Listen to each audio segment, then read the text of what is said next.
What do a poker champion, a master negotiator, and an ancient king all have in common? They know that the most powerful person in the room is often the quietest. In The 48 Laws of Power, Robert Greene delivers a law so counterintuitive it feels like a secret. Law 4. Always say less than necessary. But as we'll see, this isn't just about being quiet. It's about wielding silence as a strategic weapon, a tool that has shaped history, built fortunes, and doomed those who couldn't hold their tongue. Here's Greene's core argument. When you are trying to impress people with words, the more you say, the more common you appear, and the less in control you seem. He writes, the more you say, the more likely you are to say something foolish. And this, powerful people impress and intimidate by saying less. The more you say, the more likely you are to say something foolish. Greene points to figures like Louis XIV, the Sun King. When his courtiers or ministers brought him an issue, his only response would be, "I shall see." Those few, non-committal words would echo through the halls of Versailles, leaving everyone in a state of suspense, trying to interpret the king's will. His silence bred fear, respect, and an aura of unshakable power. The logic is simple. Saying less forces others to project their own assumptions and fears onto you. You become a blank screen, and they fill in the blanks with their own anxiety, often imagining you are far more intelligent or prepared than you are. But this isn't just a lesson from 17th century France. We see it everywhere. Think of Steve Jobs. His legendary product launches were masterclasses in saying less. He didn't bury the iPhone in technical specs. He held it up and called it an iPod, a phone, and an internet communicator. The silence after that statement was more powerful than any 1,000-word press release. In a courtroom, a lawyer who asks a simple, direct question and then stays silent will almost always get more information. The witness feels compelled to fill the silence, often revealing a crucial detail. And in your everyday life, how many times have you sent a long, emotional text message only to regret it moments later?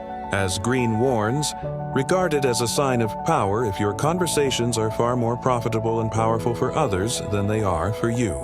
The person who reveals less in a negotiation, a conflict, or even a dating scenario holds the psychological advantage. This idea isn't unique to Greene. It's echoed by thinkers across fields. The French philosopher Blaise Pascal famously ended a letter with an apology. "I have made this longer than usual because I have not had time to make it shorter. Brevity is a sign of disciplined thought."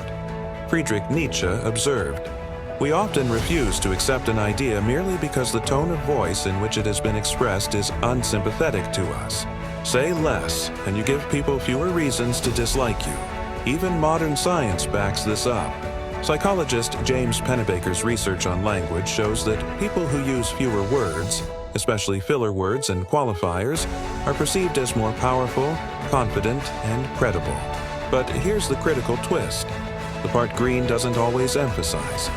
This law can be a tool for manipulation, not just power. Silence can be used to deceive, to avoid accountability, or to create a false mystique. The danger is becoming so opaque that you erode trust. As marketing guru Seth Godin argues, in the modern world, transparency often builds more lasting influence than mystery. Knowing when to speak and when to be silent is the true mastery. So, how can you use this today without becoming a manipulative ghost? Here are 3 practical tips. 1. Embrace the pause. In conversation, after you make a point or someone asks you a question, consciously wait 2 seconds before speaking again. It conveys thoughtfulness. Ask open-ended questions. Shift the burden of speaking onto others. Use questions like, "What are your thoughts on that?" or "Tell me more." You learn everything. They reveal everything. Edit your communication. Before sending an email or a text, cut it by 25%.